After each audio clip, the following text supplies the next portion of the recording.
Assalamualaikum warahmatullahi wabarakatuh. Perkenalkan, saya Syarifah Ningtyas dengan NIM 116625012. Di sini saya akan memaparkan hasil tugas saya yaitu lembar aksi kerja mandiri untuk memenuhi penugasan pendidikan sepanjang hayat.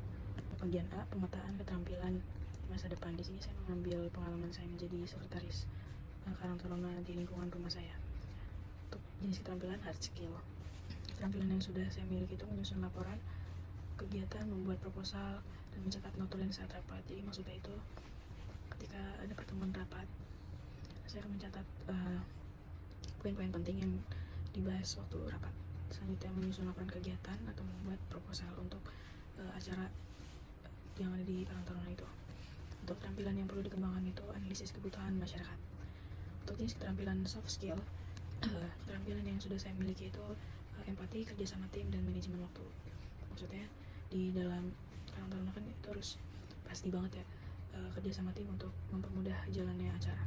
Nah, untuk selanjutnya itu reskilling and upskilling. Untuk hard skill, reskilling atau belajar barunya itu belajar menjadi penyuluh dan konsultan yang baik. Upskillingnya meningkatkan kemampuan untuk kegiatan penyuluhan atau konsultan. Maksudnya saya tuh pengen dipandang sama masyarakat itu sebagai konsultan atau penyuluhan yang baik dan tidak aneh-aneh atau macam-macam. Sumber belajar atau aksi konkretnya itu mengikuti pelatihan atau kursus dari lembaga, misalnya kayak dari LSM atau pemerintah gitu. Untuk soft skill itu lagi dan lagi, reskillingnya belajar public speaking, upskillingnya meningkatkan kemampuan komunikasi. Sumber belajar atau aksi konkretnya mentoring atau coaching. Untuk digital skillnya, reskilling itu belajar menggunakan aplikasi survei. Jadi survei itu kan nggak semestinya harus dari kertas terus segala macam lah, tapi bisa pakai G-Form, udah digital gitu. Untuk upskillingnya meningkatkan kemampuan presentasi digital seperti menggunakan aplikasi Canva dan lain-lain. Jadi kan jam sekarang tuh presentasi kan menggunakan Canva karena sudah ada template-nya, jadi tinggal kita masukin materi-materi yang sudah kita buat.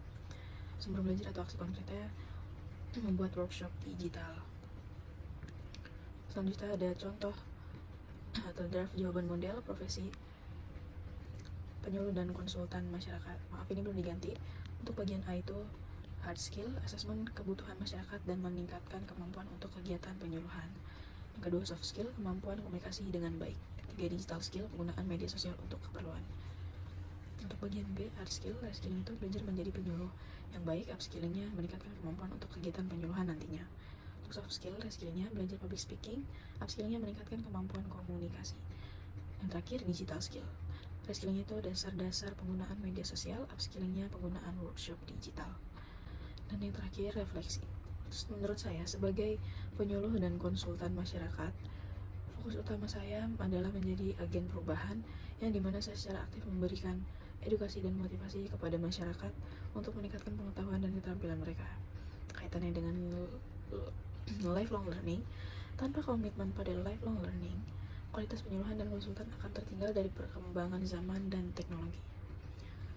Cukup sekian yang dapat saya sampaikan, kurang lebihnya mohon maaf jika saya ada kesalahan kata atau penjelasan yang kurang jelas, mohon dimaafkan. Akhir kata, wassalamualaikum warahmatullahi wabarakatuh.